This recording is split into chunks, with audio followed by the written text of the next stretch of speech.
people commonly will come into counselling and just talk to you about the fight that they've had in the last week, and you spend the whole session unpacking that fight, and they'll do that time and time again.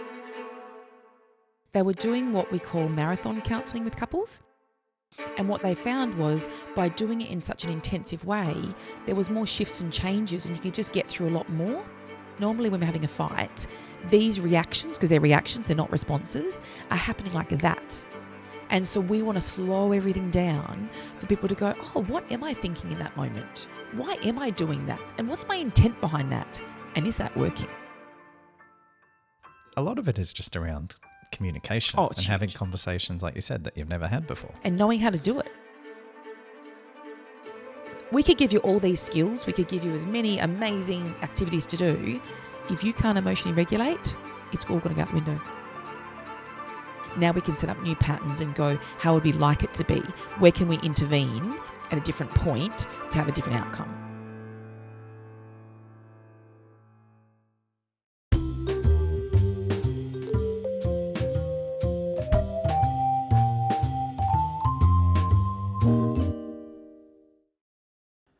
Welcome everyone to the Reconnect to Self podcast, the show that helps you ultimately rediscover what brings you joy. My name is Scott. I am your host. I'm also a filmmaker, and I'm here with my wife, Tracey, who is a counsellor of 20-something years, breathwork instructor and psychedelic-assisted therapist. Hello, babe. Hi, how are you?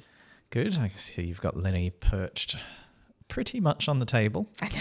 Can barely see him. He's so fluffy at the moment. The next time we film, he's probably going to be a different dog. Yeah. So if you hear the banging of the microphone, it's literally Lenny wriggling around on Tracey's lap. How have you been? I'm being well. Good. Today we are going to talk about the relationship retreat. And the reason why we're doing this as an episode is because there's one final one coming up for the end of the year. You get asked a lot, what do you do? What do you do? What's it about? Tell me more. Yeah. So we figured, why not do an episode about it? And then even if you don't want to come to the retreat, which, it's totally fine. It's good. But if you don't want to come, you don't have to. But by listening to this episode, you will obviously learn a lot still about how to improve your relationship, right? Like, it's not for people in crisis. That's one of the things you say, right? So maybe we start there. Who is it for? Well, I want to start even before that. I want to start at why I created it. Oh, okay then. Well, let's start there. Yeah. So my colleague and I, Tina, so we met at a previous workplace, and we used to always catch up once we were working in different locations and things, and we started talking about how with the couples that we were seeing, that we weren't always getting to all the patterns and all the underlying problems. Like, people commonly will come into counselling and just talk to you about the fight that they've had in the last week or in the last 2 weeks, and you spend the whole session unpacking that fight, maybe give them some changes that they could make around that fight, but pretty much that's it, and they will do that time and time again. So you're never really getting to the underneath of what's going on in this relationship. And what we were realising around that time was, over east in the eastern states, they were doing what we call marathon counselling with couples. So that would mean that therapists were blocking out like 1 or 2 days of their time and literally working with just one couple, for 7 hours, 6 hours, of each of those days, and just getting through a lot of content. And what they found was, by doing it in such an intensive way, there was more shifts and changes, and you could just get through a lot more because you weren't stopping with the current stuff. Yes. You're getting to all those patterns. Yep. But both Tina and I thought, well, that's probably out of reach for a lot of people, to afford a therapist's time, for that amount of chunk of time. And then we thought, well, actually, you don't need to be sitting with somebody that whole time for that to be effective. So we thought, why don't we put together a program where we could run that, where we present the information, and then people, work with their partner on the content or on the activity that we've set up for them. Yeah. They don't actually need you with them the whole time. And so we've just made it so that we have another therapist that joins us. So there's 3 therapists on that retreat. So the numbers are, quite low, and we have the therapist ratio quite high, so that people can get that support if they were stuck on an activity. We float around and we can check in with them. But that was the original reason of why we started the relationship retreats, was because we weren't getting to all the stuff in our sessions that we knew was really important.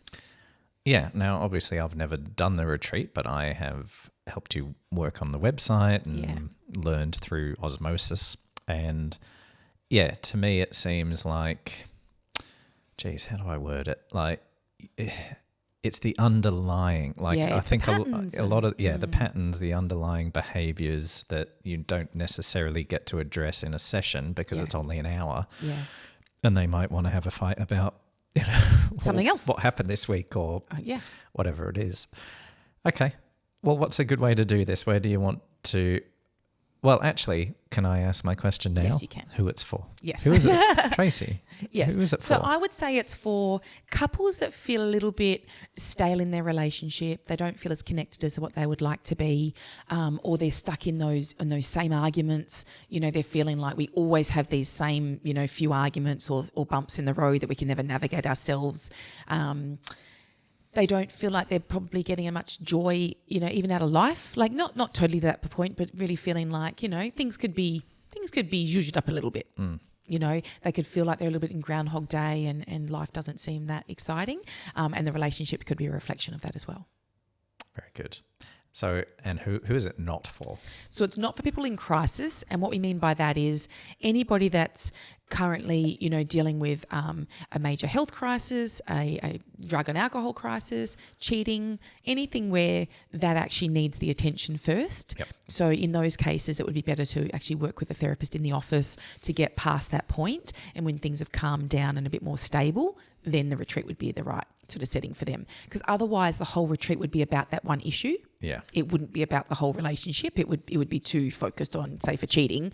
It would be all around the hurt and all around the betrayal. And you're not getting to the, hey, when you're speaking to me like this is triggering me to have this reaction. So, it wouldn't be so helpful for those couples. Yeah. Okay. Where do you, obviously there's a lot that you cover over the 2 days. How did you come up with the program, and how do you decide like what to do first? Like, is there a logic behind that? Well, I think we had an idea in the very beginning, and Tina always confuses me because she always says the wrong number of retreats we've done, but I think it's 18 now. Maybe the next one coming up is 19. Like it's quite a lot now. And wasn't one of your goals where you actually forgot how many? Yes, that was a goal. That was a goal. So Tina's really achieved that for me because she always says, "Oh, this is our blah blah blah," and she always gets it wrong. So she confuses me. Yeah. So I think it's maybe 18, 19. Yeah. But we've been doing years? them 6 years. Actually, this Halloween is actually the anniversary of our first retreat. Because it was pre-COVID, wasn't it? It was right before COVID. We were very lucky we didn't actually have to cancel any retreats, but God, it was touch and go for a few of them. Yeah. So the way that we started was kind of just thinking, well, what are the things we're not getting to? Yep. In the couple sessions. But over the years, we've absolutely tweaked and changed the program, which is what we're doing also with our individual retreat. Like, when I look back at some of the programs, I'm like, man, I can't believe that's where I started because it's evolved so much from there. Yeah. Well, you got to start somewhere. Yeah. But, So with the relationship retreat, the way that we do start is actually with our childhood. And that's been our latest kind of, version. Like that wasn't where we started in the very first retreat, but I can't remember how many retreats ago we changed that. We realised that we want people to see where their patterns are coming from, and they really are coming from that very early childhood years. So all the ways that, I've described in other episodes of that patterning, of that blueprint that we absorb from those early years, that's what runs us later on. That runs our reactions, that runs our expectations. That's what we consider normal or not normal based on what we've experienced. So through a relationship, the way that I say it to my couples is we're going to butt up against each other throughout the relationship, and we're going to figure out which is the best way to do things. Yep. So as I'm butting against you and I'm like, what are your family doing for that? Oh gosh, that's not the right way to do it. And you're figuring out which way is the best way to do it for what you prefer. And so by having a relationship where, you're having those conversations of what your preferences are about how you would like to communicate or how you would like to resolve conflict or parent, you are looking back at those younger years because that's where your reference points are coming from. I was actually listening to a podcast this morning and they were talking about Christmas. And it's a comedy podcast, but one of the hosts said, Santa never gave us presents. All the presents were from our mum. And then the other two hosts were like, it's fucking crazy. Like, how are you not getting presents from Santa? Yeah. But when we had kids, that was a thing for us because my mum and dad, Santa was a big deal. Yeah.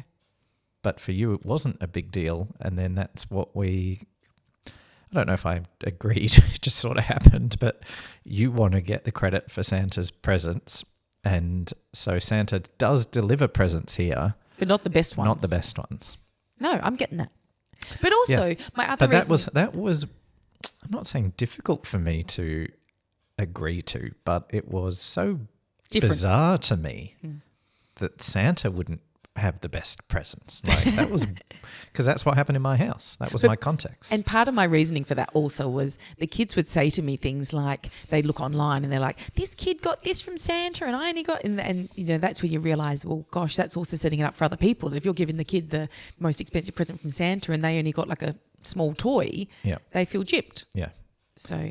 I also, before we continue, I want to precursor this whole thing. This is not an ad for the retreat. I want to be clear about that. This is not an ad. You don't have to come. In fact, we're going to give away a ton of free information in this podcast. And if you listen to the podcast, you can actually do some of the retreat at home because some of the things that we do on the retreat, we've covered on the podcast. Yeah. I mean, that's how this whole podcast started, was we were giving away all the stuff that we do on our Reconnect to Self retreat. We did as episodes. Yeah. Yeah.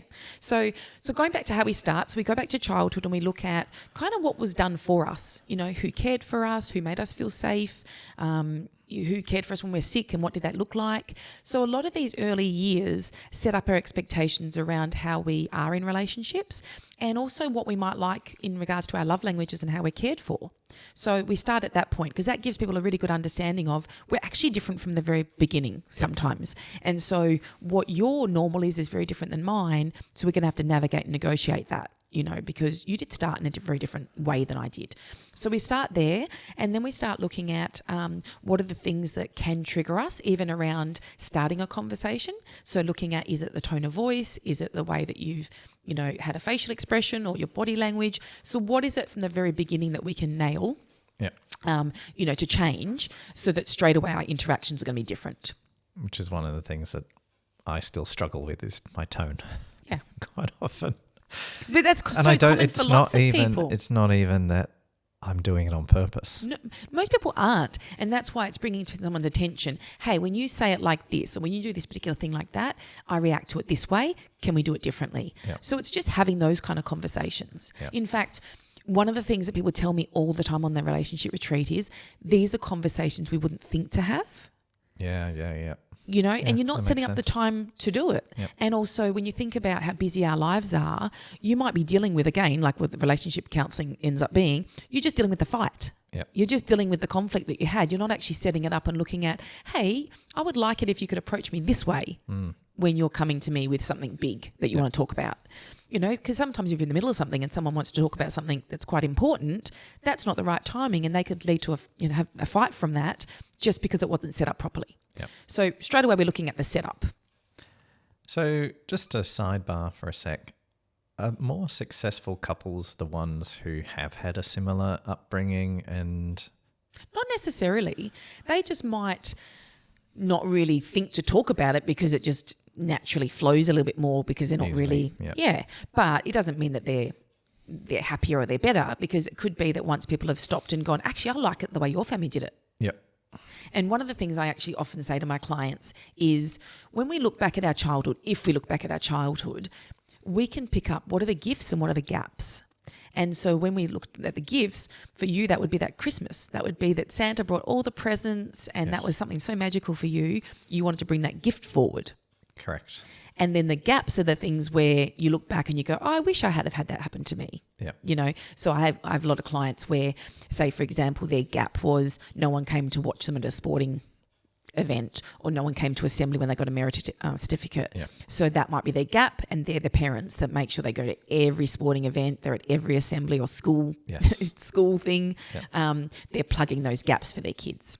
Remember that period we went where we accidentally missed a few assembly merit certificates and it was for the same child every time? She's very resilient. So, Aliana, if you ever do go back and watch these shows when you're an adult. We do love you. We love you. We're proud of you and we're sorry we missed it was a minimum of 2, it might have been 3 assemblies in a row where we didn't get the email or I don't know what happened. It was too last minute or I'm not sure. But anyway. I carried some guilt for that for a little while. So that's what happens. We do carry those things. We want to plug those gaps, you know, for ourselves or for our kids. But going back to your question about is it easier? No, I think it's just how you navigate it. Yeah. And it's just noticing what the differences are, Because sometimes, for example, I had a client once where she told me that her husband had to pull her aside and say, hey, look, you keep telling the kids off for getting dirty, or you don't want them to be outside and, being in the mud or whatever, but they're kids and they need to get dirty. And by him pointing that out, she realised, I'm being just like my mum, who always wanted us to be clean and tidy and presentable. And she realised that, no, I prefer it his way. Yeah.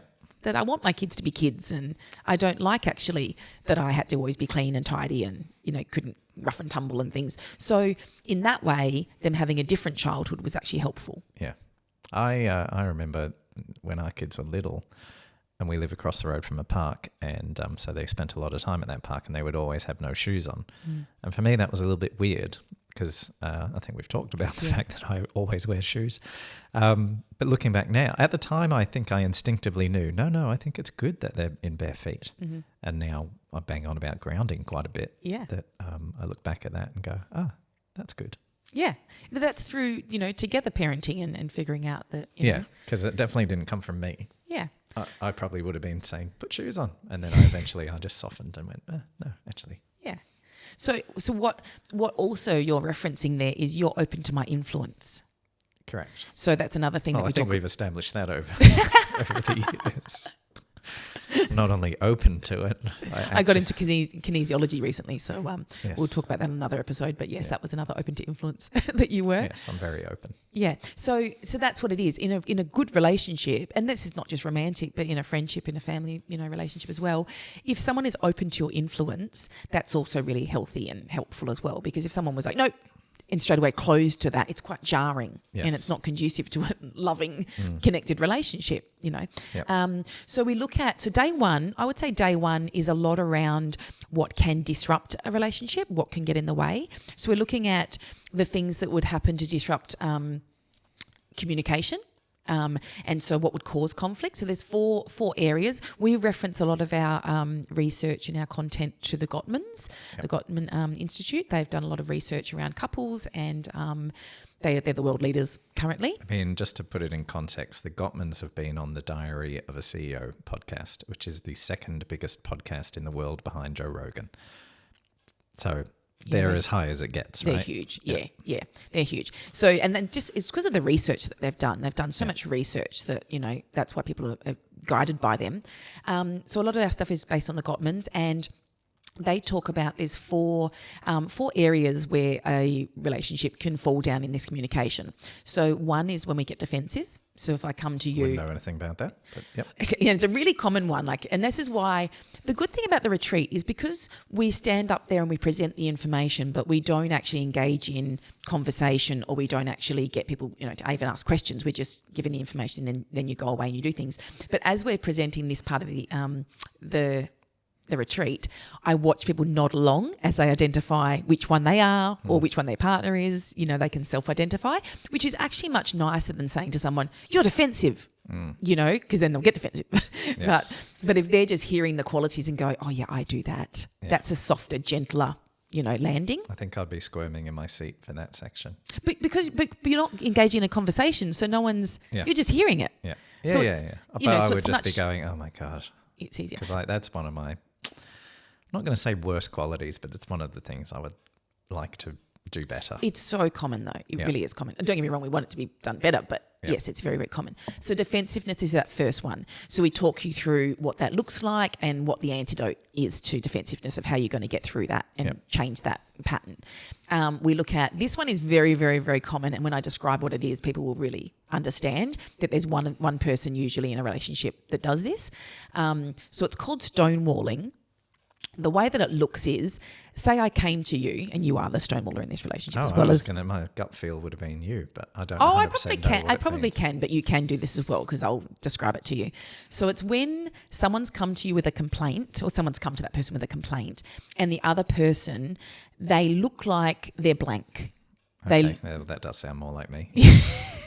So they look like they're blank. They're not responding.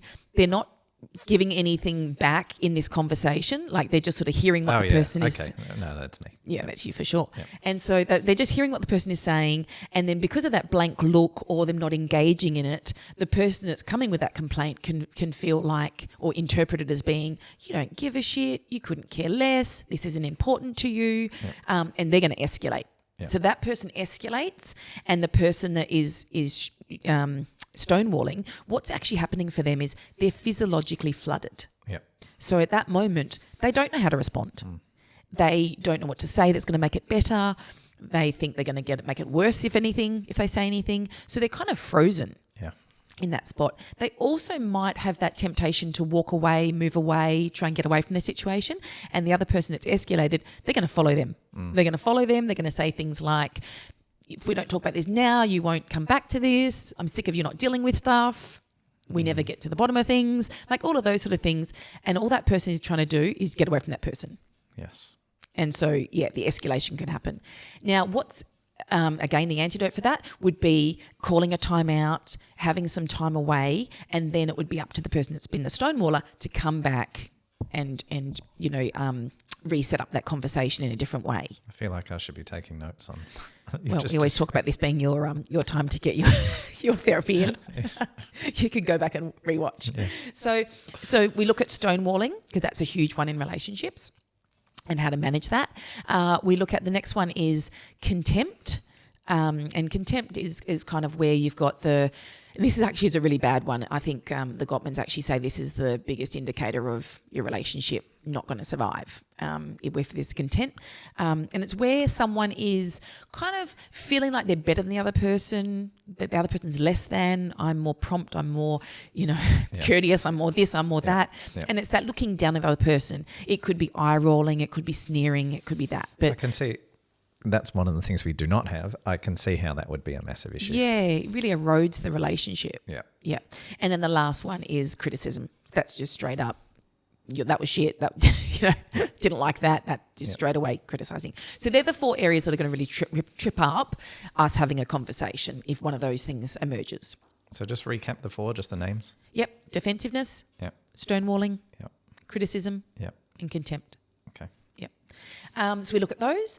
On day 1, we also look at healing past hurts. So a lot of the things that can happen in our counselling sessions is that people come with old wounds, and they might have had this conversation so many times and it keeps getting triggered and it keeps coming up, and one person might feel like, God, we're going there again, I've talked to you about this so many times, or why can't you just get over it, or how many times do I have to say sorry for that? And there'll be something about the way they've dealt with it previously that hasn't quite landed for somebody. So there was something that was missed, or something not said, or something not acknowledged that doesn't allow them to heal from that. So we have a section in the retreat where we look at one of those, and we also give people the skills to do that at home. We actually, again, we get this from the Gottmans, they've actually adapted this particular technique. It's called the rapport technique, and they've adapted it from how countries in the UN negotiate.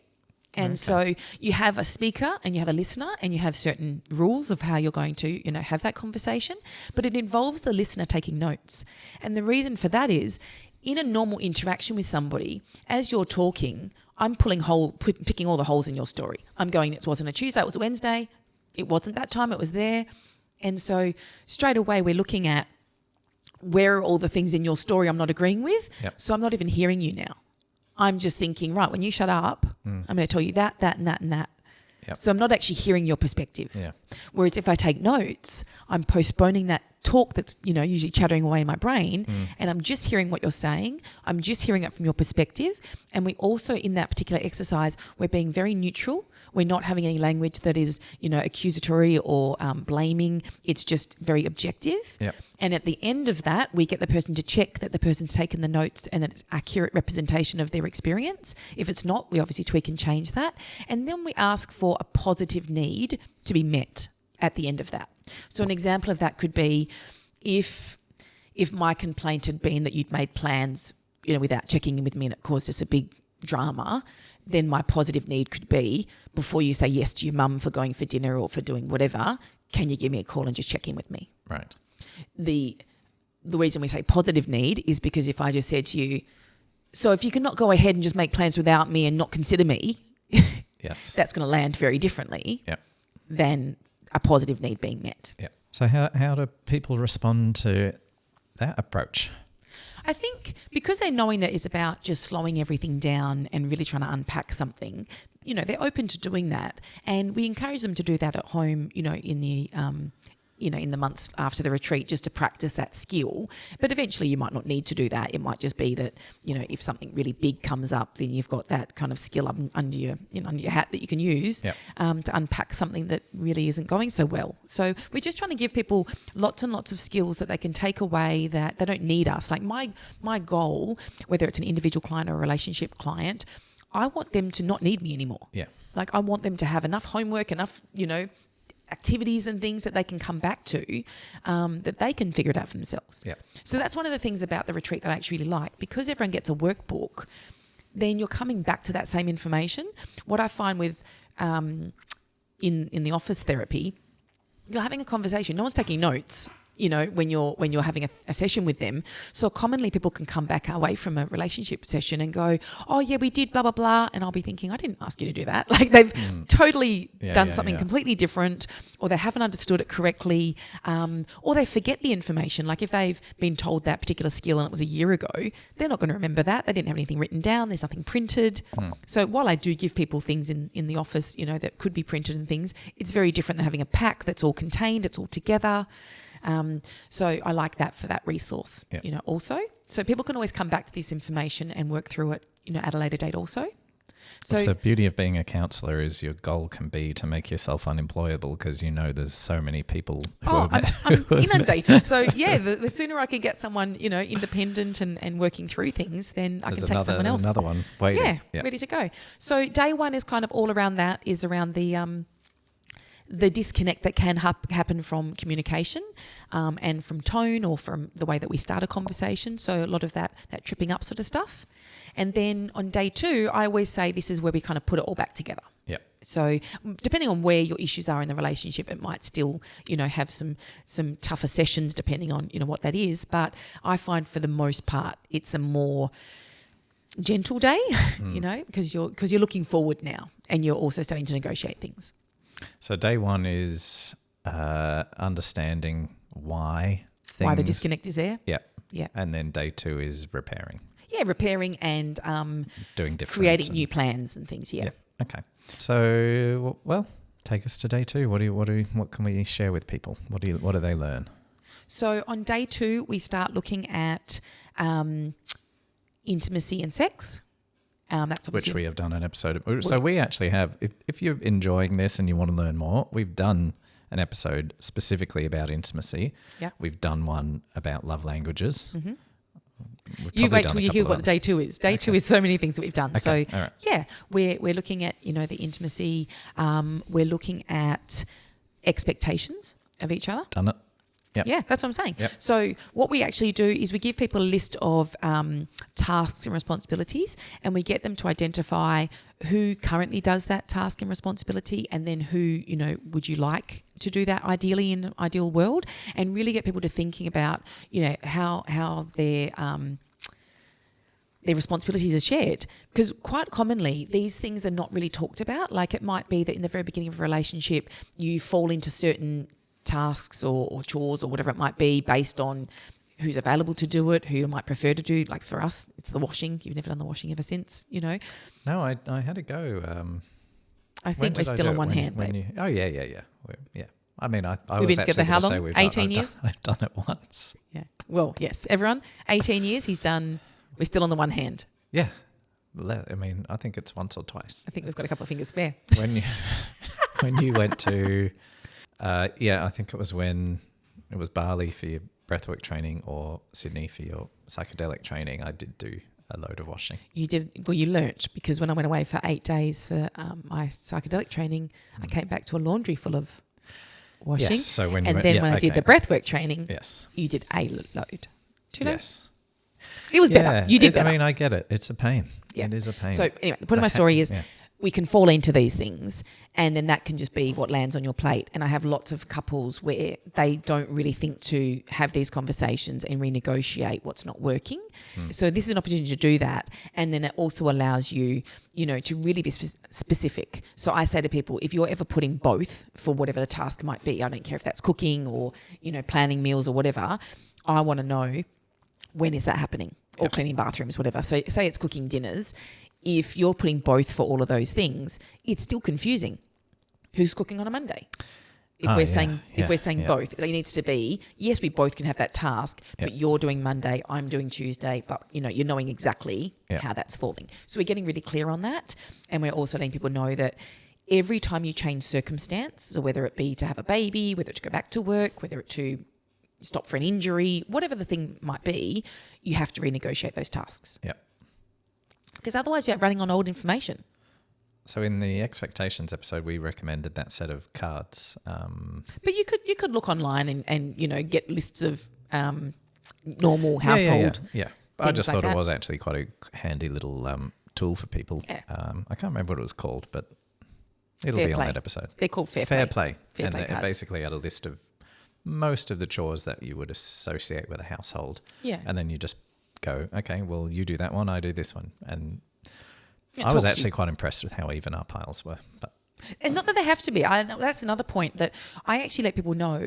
You do not have to have the same amount of number of tasks on your plate as what your partner does. You've often got different roles in the family and you're taking on different things. Yeah. So it's not about it being equal, but it's about you feeling like there's some sort of equality there. Okay.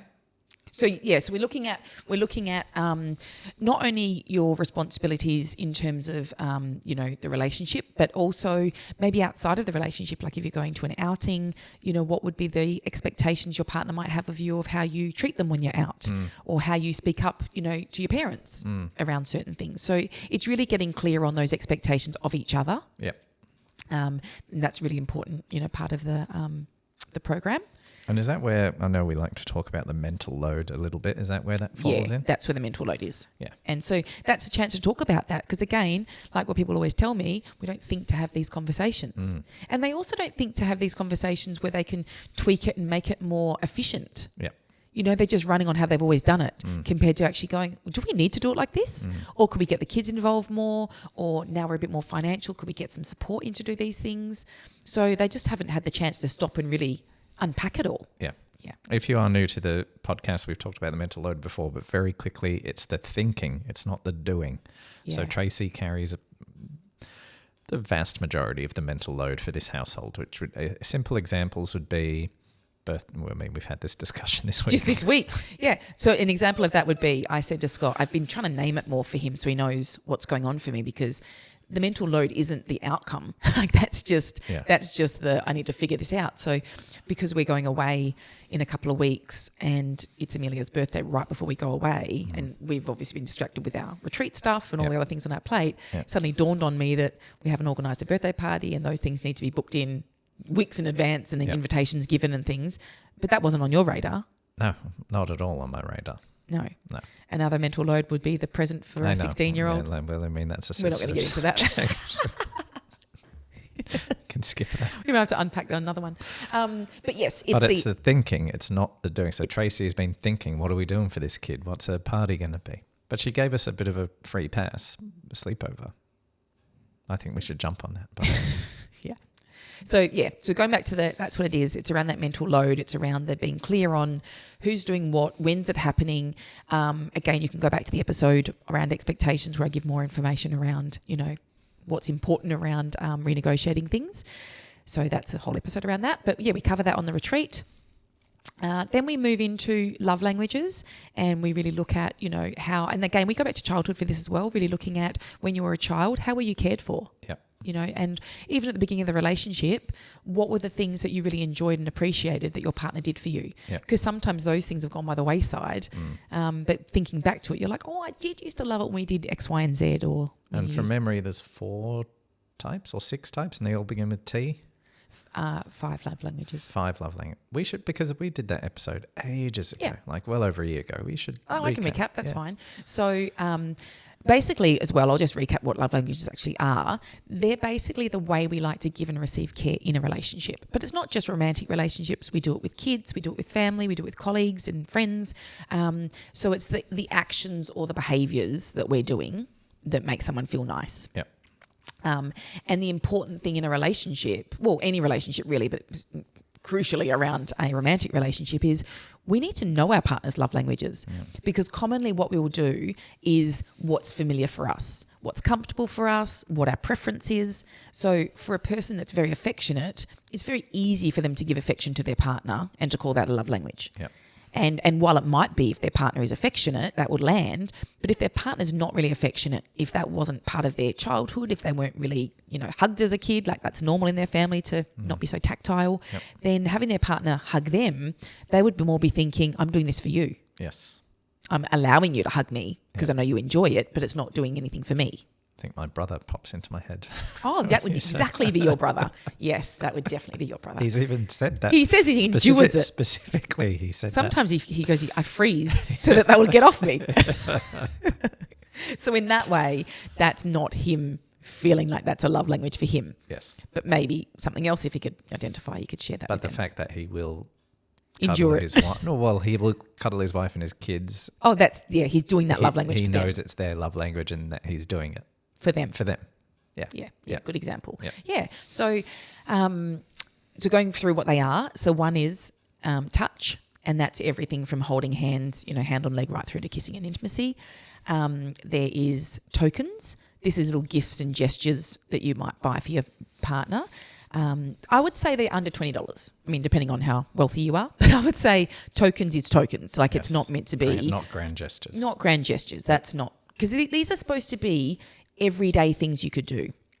And if you're doing a grand gesture every day, it's probably not, achievable and attainable. So, they're the coffee, they're the chocolate bar, they're the pair of socks at the supermarket, like whatever. It's just things to say, I was thinking about you when I was out. Yep. Then there's talking. So this is positive feedback, saying how lovely you look or dinner was amazing. So that nice feedback, as well as that deeper conversation, that more purposeful and rich conversation. Yeah. So this was one of yours.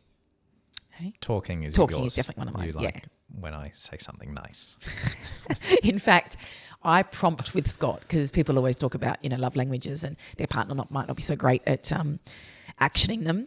And so I always say to Scott, tell me something nice. Yeah. And then he'll always think of something that you can say, which you always do a really good job of that. You always have something quite thoughtful, which is why I know that if I ask you that, you'll give me a good response and you'll make me feel nice. You're not just sort of saying, oh, you're pretty or something like that. Yeah. Good. Yep. Then there is tasks. You're doing a good job remembering these off the top of your head. I say them all the time. So tasks is anything above and beyond what you already expect for your partner. So it's really important that we do the expectations activity before we do love languages. And the reason for that is someone might turn around and say, oh yeah, but I always cook dinner and I do da-da-da. And I'm like, but what are you, I look at the partner and I say, what are you doing at that time? And they're like, well, I'm bathing the kids, or I'm doing whatever it might be. Yeah. So they're not seeing that as a love language. They're seeing that as a so you should, because I've done X, Y, and Z.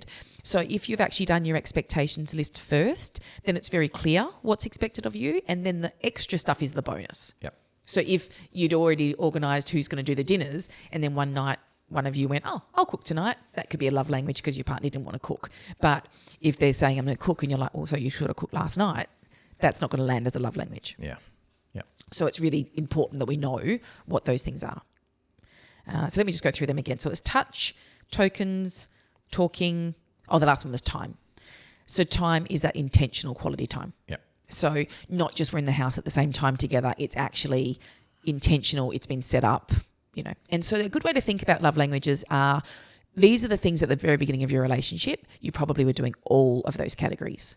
And then as life got busier, some of those dropped away, and your partner might have continued the ones that were easier for them to do. Yep. And the ones that were more thoughtful or more effort, they're probably the ones that have dropped away a bit. Yep, that makes sense. Okay. What's next? Then we look at visions. So again, we've done an episode on visions. That was one of the first as well. Your vision for the future. Yep. So we want to be really proactive with our visions, because in the beginning of a relationship, we would have done almost like a dreamy, planny kind of vision. Like when you and I first met, we would be talking about, would we want to have kids and where we might want to live, or what life you want it to look like. I remember us talking about holidays and what holidays we might like to do even at the very beginning. So you're doing that planny, dreamy stuff, but it's not like, really strongly put on the other person. It's just kind of like, wouldn't you like to do this? Or I'd like to do this. So it's dreamy, planny. Yep. But that might be all you've ever done with your partner. You might not ever have sat down and gone, what do we want life to look like? And is it feeling like it's fulfilling right now? Yes. Because even if you're looking at friendships, I have lots of, couples where they don't really have couple friends, or they don't have friends that they might socialise with their kids. And it means that they can be quite isolated because they haven't really stopped and thought, there's some gaps here. How can I plug those? And if you go back to that episode on visions, I talk about how I made school mum friends based on the same thing, that I saw gaps in our friendship group and went, I need to be proactive about this, or I'm not going to get that need met. Which, looking back now, 10 years later, has actually had a huge impact on our life in a positive way. Yeah. Well, we've holidayed with those friends. Yep. I've gone on girls' trips with those friends. Yep. Our kids have hung out a lot of years. Yep. So Yep. yeah, they're important. But if we hadn't have stopped and done a vision, if I hadn't have stopped and worked out, what was lacking, or what the dream would be, like, again, I always can't say to people, come from that excitement, come from that energy around, that life would be amazing. And people aren't always doing that. They're just coming from reactions. They're coming from kind of what they think needs to happen rather than the dream of what they'd love to happen. Yeah, yeah. Yeah, I think you're giving me more credit than I deserve there. I think you're the one who's had those visions and driven it. I think I'm more like the other side of the coin, where I probably could have just let things unfold and not dreamed big because I didn't want to fail and all of those things. I'm lucky you got an amazing wife. Yeah, very, very lucky. But anyone can do these things. It's just, again, we're not putting aside time. We're not prioritising stopping and slowing down and looking at what works and what's not working. Yeah. So we should say with the, we won't delve into them, but go back to the visions episode, and because there's categories, right? Yeah, there's eight categories. 8 categories. We should say what the 8 categories are, though. Okay, if I you can can do that. remember them. Of course I can. So mind, body and soul. Yep. So just anything that would make you feel really, good in your own skin, anything that's kind of like a personal goal, but it's always coming from a feeling state. It's not coming from the, I want to be a size, blah, blah, blah. Yep. It's more about going, I want to feel good in my body. I want to feel energized. I want to have a good sleep routine. It's that kind of feeling state. Yep. Then there's career. Yep. There's relationships. And relationships covers different types of relationships? No, relationship is about your romantic relationship, specifically in that example, in that category of what you would like your romantic relationship to look like. Yep. So obviously on the retreat, that's really important. We're looking at what are the qualities that you know that you need in this relationship to be truly content and happy. Yep. Then we're looking at friendships. So this is where you're covering the other types of relationships, and you're looking at, what would you love that to look like? Do you have enough friends in your world, and what quality of those friends are, or Then we're looking at kids. So I'd say family, and that's where kids could come into it, whether it's the dream of having kids, or if you do have kids, it's around what relationships you would like with them, if there's any tweaks or changes you'd like with that. If you don't have kids and you don't want kids, it's looking at your extended family. It's looking at, mum, dad, siblings, cousins, grandparents, and how you would like those relationships to be. Nice. Then we look at house. So whether that's the current house you're in now and any tweaks and changes you want to make, or the dream house down the track and what that would look like, but getting really clear on what you'd like housing to look like.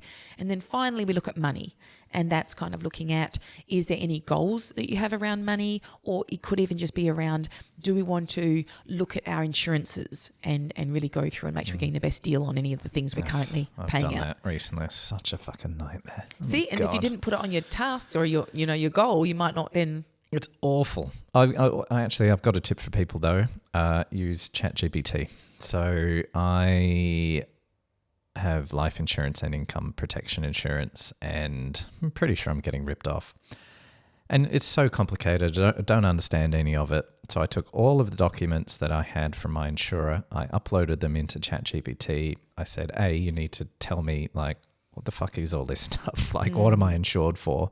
Yeah. What are the questions that I should be asking my insurance broker, who I I don't think is on my side. So that's another thing I've got to do is figure out who should I be speaking to about this stuff. But ChatGPT is very good at helping you demystify what the fuck all these, because 30 pages worth of. And who's reading all that? Yeah. And it's in all this jargon and stuff. So I'm still working my way through it, but I get option. it, people. Whoever is the life admin person in the relationship, and that is me. It's you. I have a lot of life admin. You do the bulk of it. Yeah, I see you, people, and I feel for you. I'm there for you. Yeah. But use AI. It actually does help a lot. Mm-hmm. Yeah, so we really look at what you would like life to look like and get excited about that. So we get people to do those individually, and then we get them to bring them together and create a shared vision.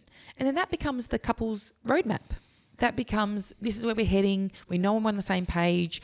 And then you can start figuring out what are the baby steps you're going to take to action, some of these things. Yep. And that's really lovely because then they're coming together. And I actually find that lots of couples, they really do feel like they're on the same page. Like they're just putting it on paper and they're really making it, conscious so that they can work towards it. But they'll often feel like a nice sense of, connection just from having those same shared goals.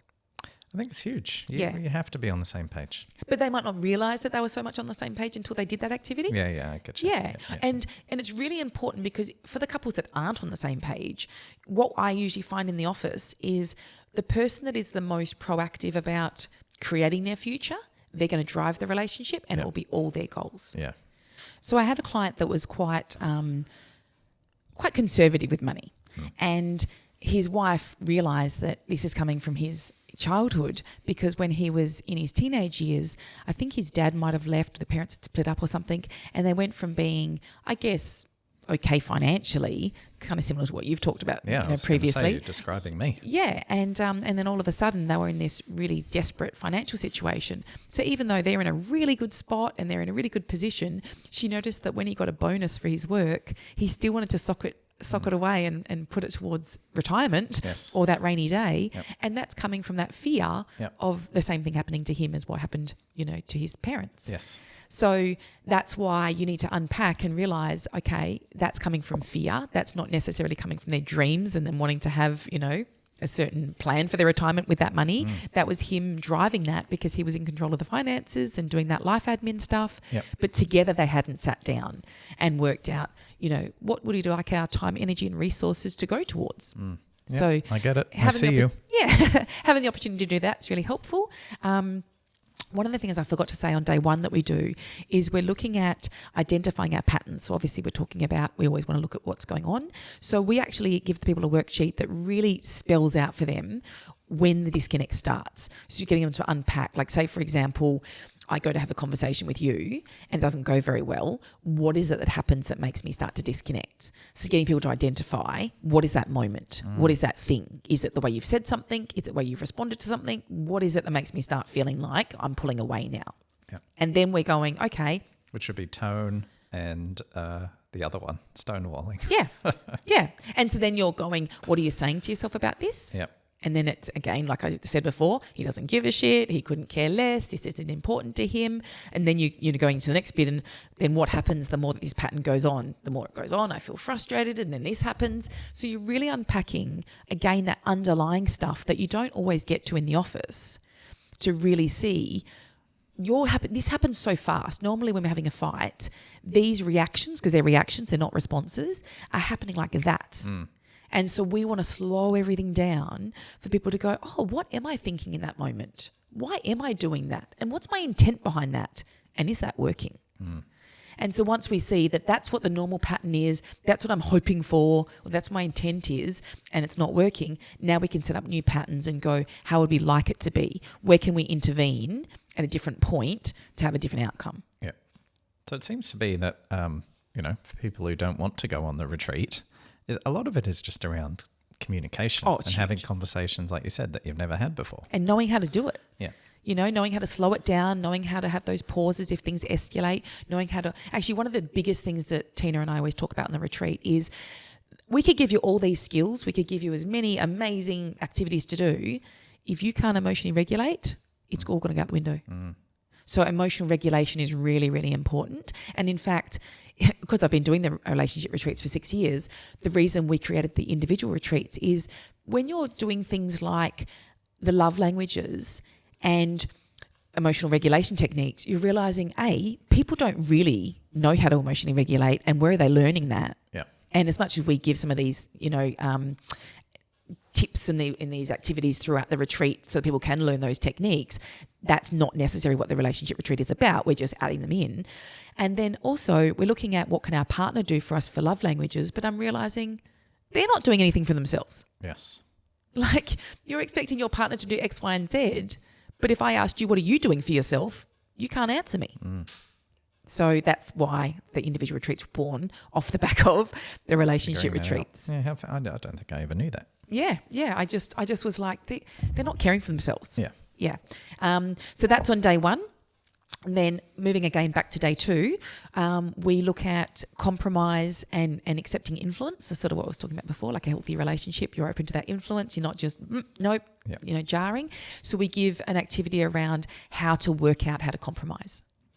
What are your core needs, and then what are your flexible areas? So that way we're giving people examples of, if you get stuck in a disagreement, if you get stuck in some sort of situation at home, here's an activity you could do to try and, again, pull it apart and break it down a bit more for yourselves. So you can start seeing what's the actual really important bit about that, and what's the flexible things. Yeah, nice. Yeah. And then we're also looking at, on day 2, a couple bubble. So that's how we finish our day. So a couple bubble is almost equivalent to vows. Oh, I never knew you did this. Didn't you? Sounds very sweet. Oh, it's beautiful. So this is the one activity that we don't actually get involved in. Yep. We let people kind of do their own thing. Well, you're actually located at one of Perth's most premier wedding venues. Oh, and not only that, someone that came on our relationship retreat actually got married there because we had the relationship retreat. Yeah. Oh, that's nice. This young couple that I see that are beautiful. So they actually, before they were married, came on the retreat just to make sure they were super strong. Yep. That's clever. Yep. Very clever. Yeah, they have a beautiful relationship. Yep. Yeah. And so, they come on the retreat and they like the venue so much that they came back and got married there. Wow. So the last bit, is where we get them to sort of put everything into almost like a vow bit of writing, where they're acknowledging all the things they've heard from their partner over that weekend. So, well, not weekend, we do it during the week actually. So Mandoon is much quieter. On the weekend, it's mayhem. Yes. But the beautiful thing about Mandoon, if anyone's never been there, it's set on the Swan River. So you're right on the river. It has the most beautiful grounds. They're stunning, absolutely stunning. I feel so grateful and lucky to actually work from these premises. And when we do it during the week, it's so quiet that we have our couples just spread out around the grounds, and then they've got the privacy. They're not worried about being overheard. They can keep confidentiality. And another big point about the relationship retreat is no one speaks to each other. Like, this is very different than the individual retreat where we, have people come and share dinners. Become best friends. Yeah, they become best friends and they really connect. No, people don't know each other's names. They don't know anything about each other. We ask that all questions are held until we're one-on-one with people. They don't ask anything in the group. So it is very confidential and very private, even though you're in a group setting. There's no sharing of information. It's definitely not group work. People often get freaked out about the thought of that. At the bottom of every newsletter, we have to put in big, bold letters, "This is not group therapy." Yeah. Because people just have the idea that we're coming together and we're all going to work together. Yep. No, it's definitely different. So for us, on that last day, watching the couples come in after they've read their vows, I guess, to each other, they're so loved up and they're so connected and they feel so understood, and they feel like they've got a plan about their future and their relationship. They feel like they've got things to fall back on if they do get in those struggles again. They can come back to those activities and just unpack them again. Yep.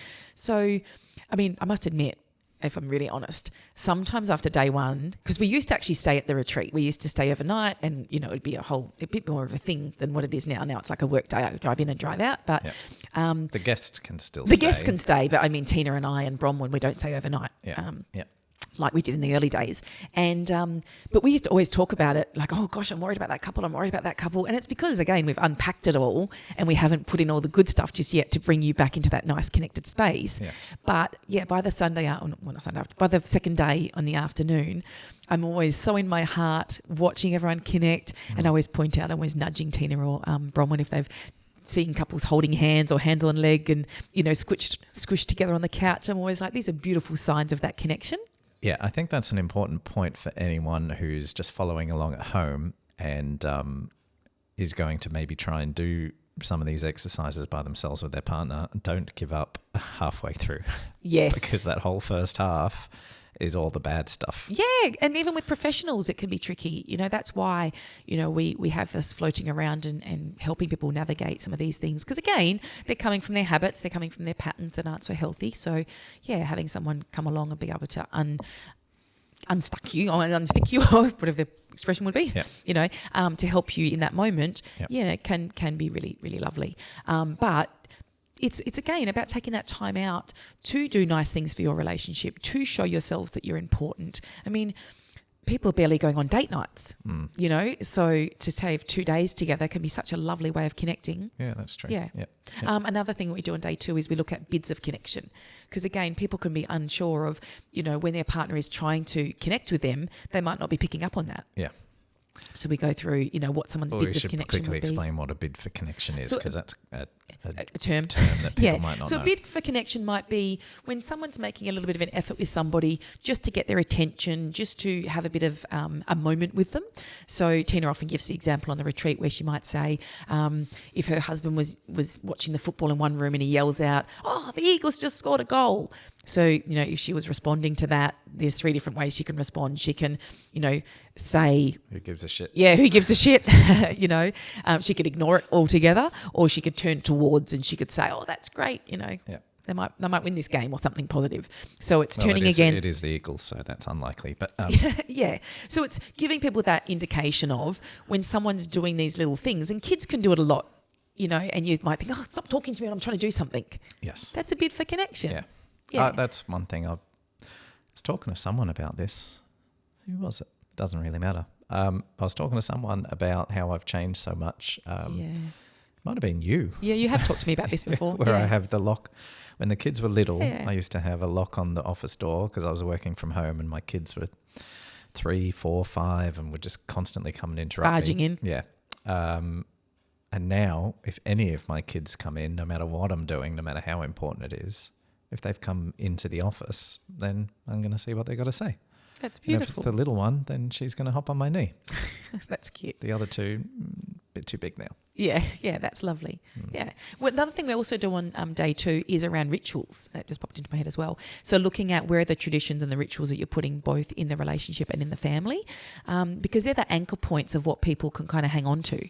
They're the moments that you're going to come together. Yes. They're the things I think that's big. It's huge. Yeah. And I mean, lots of rituals can be around when someone is unwell or around a birthday or like you were talking about with Christmas. Yep. There's certain things that we do. But that's people's memories. Well, I'm big on pancakes on Sunday. I mean, it's not a relationship thing; it's the kids thing. But I always make pancakes on Sunday. Yeah, and all 3 of them eat them, and they expect it, and they'll remember that. Yep. Yeah, when I was a kid, because we always talk about this on the retreat. Do you remember Viennetta? The ice cream dessert? The special occasion dessert. Yeah, and so back then, because there wasn't a huge amount, probably when we were kids, in terms of fancy things in the shops like there is now. Now you can go and get a cake from Woolworths. Because in my opinion, Viennetta tastes like garbage. But back then. Yeah, but I bet you a big part of that is nostalgia for you. Oh, the actual taste of Viennetta? I don't even have it now. But we would always have it for birthdays. Yeah. So for us, it was certain things that, we always did around birthdays, or we always did around Christmas. We always got couple of slabs of soft drink and we were allowed to have a certain amount over the school holidays, and if you could save onto yours when everyone else is finished, that was quite the power trip. Enjoying your soft drink when no one else has got one. But these are all the rituals and the traditions that and in the context of a romantic relationship, it's the same Oh, thing, absolutely. Because the ritual could be we always go for a walk after work. Yep. You want to know, where are we coming together? Yep. Where are we able to communicate? Both the transactional conversations we need to have around the who's doing what and how are things getting organised for the week, as well as the deeper conversations that actually just bring connection. Yeah. Because that's the other thing about relationships is we might start off with that dreamy, visions and those lovely conversations and that getting to know each other and having really stimulating conversations. And when real life sort of kicks in, we're having a lot of transactional conversations where they're not rich, they're not deep, they're not stimulating. Yep. Yeah. Great. I think So, you've done a so good yeah, job. that's pretty much what the 2 days sort of look like. On the retreat, we also give 7 weeks of homework afterwards, so people can integrate all the knowledge and the learning that they've done, because obviously we know it's quite intense. Yep. I always say to everybody, after every activity, write yourself a goal, for that particular activity of what you would like to do differently, because we know that when you're leaving, you can't action everything. You need to pick a couple of goals where you're like, right, I'm just going to watch my tone. I'm just going to watch my defensiveness. Or I'm just going to, whatever the thing is that you want to change that pattern around, that's what you start with. Yeah. And you let your partner know what you're starting with. So they're not thinking, well, how come she's still not doing the whatever it might be? They're knowing that my focus right now is on this thing. And once I've gotten that to a point where that's automatic and that's, very familiar, then I can take on the next goal and the next change. Yeah. Yeah. So the 7 weeks of homework help with that. And then the retreat also includes a follow-up session with one of the therapists just to check on, how you're going and give you any sort of help, along the way that you might need after the retreat. Yeah.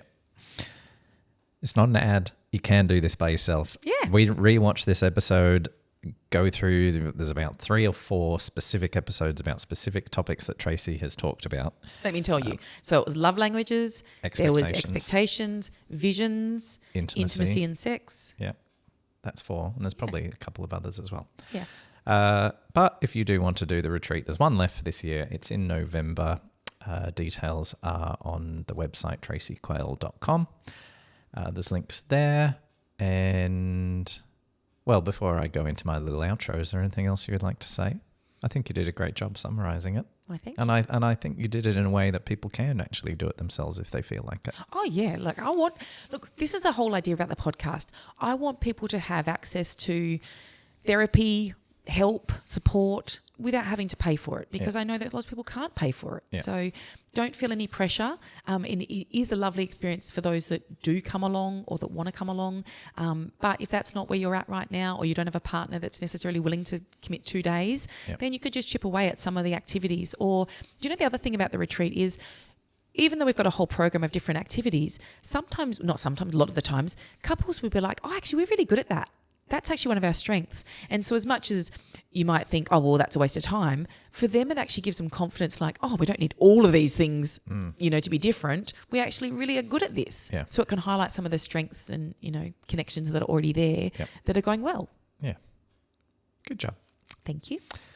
Okay. I've already talked about how you can find details on the retreat if you're interested. The other thing I would like to say, which we mentioned in the previous episode as well, is we have a little hiatus during the summer from our individual retreats, which have been quite popular this year. But we have some ideas of things that we would like to do over the summer months, which would be like a one-off breathwork event led by you. We will probably do some beach work, some meetups at the beach where we might do a little bit of breath work, so swim in the ocean. But a big part of what we're trying to do here is build a little community of like-minded people. So you can come and have conversations that maybe you don't have with your normal group of friends or family, and you're looking for other people who listen to this show. And so if you are interested in finding out more about whatever we happen to do, then the easiest way is to jump on our mailing list, which is at traceyquayle.com. There is, it's halfway down the homepage. I think it's like a little join our mailing list, or follow Tracey on social media, which is at traceyquayle.therapy, because we will always promote whatever we're doing on social media. Yeah. Did I miss anything? Nope, I think you covered it all. Okay. All right. Well, until next time, bye. Bye.